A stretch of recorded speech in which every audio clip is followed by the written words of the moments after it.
Mirasee. Hi, I'm Andy Lopata and you're listening to Making It. I'm a professional relationship strategist. I've written 5 books on the topics of networking and professional relationships. I have a podcast, the Connected Leadership Podcast, and I'm a professional speaker delivering keynote talks and training all over the world. I went to drama school when I was a teenager. I was often the lead role in productions, both at school and at drama school. At sixth form and then at university, I discovered the world of debating, ran the debating society at my sixth form, or co-ran that, and represented my university in international competition as well. I've always enjoyed writing. I wrote a football fanzine in my 20s. Going back before that, I backpacked in my mid-20s and I wrote long letters home. This was in the days before email. And I wrote 5-6 page letters, 5 or 6 pages of A4 that I sent to family and friends back home. And people passed them on to their family as well. So they went down very well. In fact, I was going to become a freelance writer before I found myself in the world of networking and professional relationships. So there was no one moment where I said, okay, that's my career path. But I think certainly from a professional speaking and from a writing perspective, there were signs along the way that this was something that would be a good path for me, even though I didn't see them at the time as where my career would go. In my 20s, I jumped from job to job and I did everything from being a civil servant for 4 years, lots of little jobs when I was backpacking, which ranged from cold calling, selling raffle tickets to people at home in Sydney, to running tours of Cape Town, working on film sets and working in backpackers. And when I came back, I worked as a sound engineer for Radio Live Link interviews. I was project manager of an organisation, the finest golf clubs of the world, and I ran car parks. So I really did jump from job to job. But that last job, running the car parks, was where I got to the point where I'd said, none of this is working for me, and I just don't get on working for other people. I think I had, let's put it politely, too robust a personality. And it goes back to where the writing came in. I remembered how well received my letters from my backpacking days had been. My football fanzine that I mentioned had been voted as the best fanzine in the UK. So I knew I could write. So I looked to become a freelance writer. And at that point, my father was 6 months into having co-founded a business network. And he invited me to come and help them set it up as some part-time work while I got some writing commissions. But then he said, oh, you need to come to the meetings to see what they're like. And then I ended up being invited to take part in them. Then I ended up chairing one. And from there it developed. So it really was stumbling into something 6 months previously when my dad got involved with co-founding this organization. Was the first I'd ever heard of the word networking, even though it was something that I did naturally myself. One of our area partners was a lady called Jackie Barry. And Jackie Barry put on an event to attract people to a group that she was launching. And she invited a guest speaker. And she said to me, Andy, you should come along. This guest speaker, Peter Roper, is the regional president of something called the Professional Speaking Association. And I think you'd be interested. Now, I'd never heard of professional speaking at that point, and I didn't have an idea that this was something people did for a living or could charge for. And I came along to the event and I met Peter, and he invited me to Birmingham to the Professional Speaking Association. And I was hooked. And that was really my introduction to speaking as a profession. So I joined the PSA, started going to the West Midlands where Peter was, to London, which was closer to where I lived, as well as going to other events where my travels took me around the country. And from that, things came. You know, I remember my first East of England meeting, and one of the people there, a guy called Terry O'Halloran, turned round to me and one of the other members, Stephen Harvard Davis, and said, would you like to write a book together? And that led to what became my first book. And another member there, Keith Banfield, who's now in Australia, Keith turned around to me and said, would you like to record a CD together? There you go, I'm really dating it now. And we recorded a CD.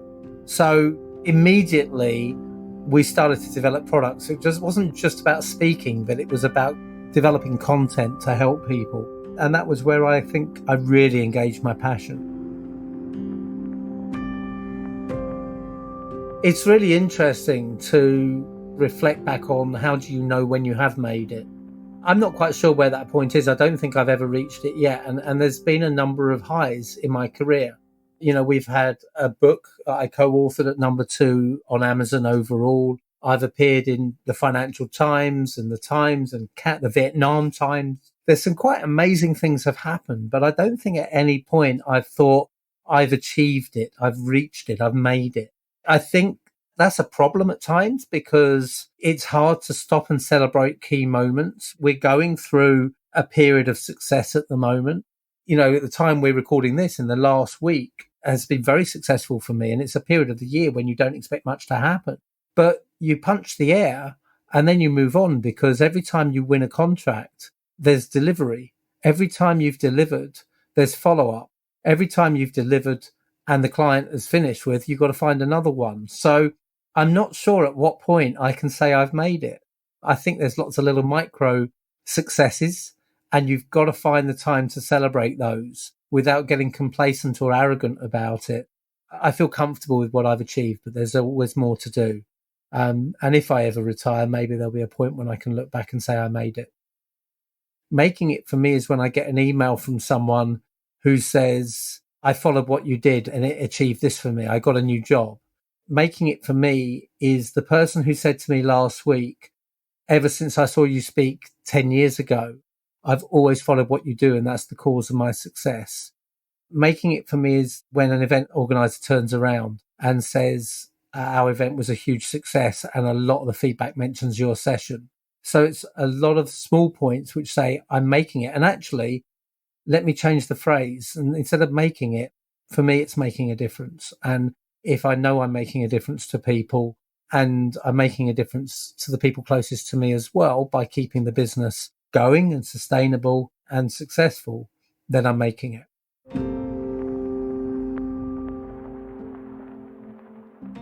When you're running a business, as I've already indicated, there are highs and there are lows. And I think it's very easy to focus on the lows, focus on the difficult moments, focus on the stress, focus on where things didn't quite go right or where you're struggling, focus on the contract that didn't come through rather than the one that you've won. I think those punch the air moments that I talked about are essential to give you the energy to move forward, to give you the belief in what you do. I'm in an unusual profession as well, where I am the product and I have to sell myself in a way that most individuals don't need to do, and a way that our society says that we shouldn't do, because I have to say that I'm really good at this and you need to listen to me. I have to say that I'm one of the best in my field in the world. And that can rub against a lot of people. So I think that feedback that you get, the applause at events, the emails and the responses, the social media tweets and comments, the followers, all of those are sources of energy. And it can be as small as someone sat in the third row at an event who's making firm eye contact, smiling and nodding along as you deliver your talk. And everyone has different ways of listening, and someone could look grumpy, even asleep, and be getting as much value. But you need that person who gives you the feedback, even if it's visual feedback, to keep the energy, to keep you going. And that's probably the best metaphor for how that knowledge that you're making a difference is important in keeping on making a difference.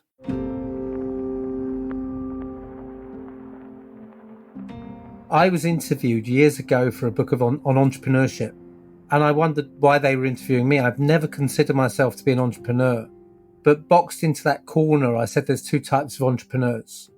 There are entrepreneurs who love building businesses and probably selling them at the end of the day, and they don't care what the business is. They see an opportunity to make money. They see an opportunity to turn something around, and they'll do that. I know people like that. I know one person who specialized, I don't know if he's still doing it, but he was specializing in buying distressed businesses. And at the time I was interviewed for that book, he just bought a laundrette for £1 because he knew he could turn it around.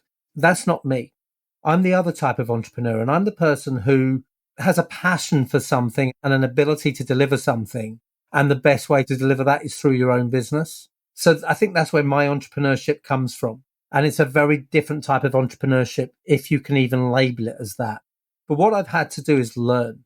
I've had to surround myself with people who are good entrepreneurs, and I've had to turn to them as mentors, both formal and informal. I've had to have mastermind groups, which is peer group mentoring, if you like, where people will help me work through challenges and what I want to achieve. So I think that when you're not a natural entrepreneur, but you're running your own business, I think it's important to accept that, to own that, and look for the support you need, but also to equip yourself and understand what it is you need to achieve. It's taken us a long time to get there, but I really feel we are on the edge of what I need to turn this business into something that could be seriously called a business rather than just a conduit for me delivering what I love. I'm Andy Lopata and you've been listening to Making It. You can find me at linktree/Andy Lopata. That's linktr.ee/Andy Lopata. And you can hear the Connected Leadership podcast on all of your usual podcast channels. Making It is part of the Mirasee FM podcast network, which also includes such shows as Course Lab and Just Between Coaches. This episode of Making It was produced by Danny Bermant and Geoff Govertsen. Cynthia Lamb is a supervising producer. Danny Inney is our executive producer. Post-production by Post Office Sound. So you catch the great episodes that are coming up on Making It, go ahead and follow us on Apple Podcasts, Spotify, or wherever you're listening right now. And if you like the show, please leave us a starred review. It's the best way to help us get these ideas to more people. Thank you, and we'll see you next time.